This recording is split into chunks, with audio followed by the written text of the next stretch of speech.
Hey everyone, today I'm going to show you how to create illustrations for blog posts using Recraft AI. Let's get started. First, open the Recraft app and sign up or log in using your email or Google account. Then here, start a new project. Then enter your prompt. In the prompt field, describe what you want. Like for this example here, you need to be specific, clear, and mention the style or color theme if needed and choose a style. Swipe through your craft style and pick one that fits your blog's tone.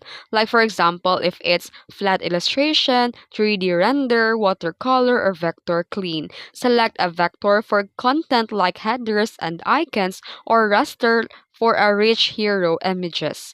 Then here tap generate and wait for a few seconds and Recraft will show four variations. Select one that best fits your blog post. And here you can also edit or refine. You can adjust the colors, resize elements, and more. And tap download and export. Choose PNG or JPEG for blog embeds or SVG for icons or logos. And save to your phone gallery for uploading later for a blog editor. And that's it. If you found this video helpful, don't forget to like and subscribe for more tutorials. Thanks for watching.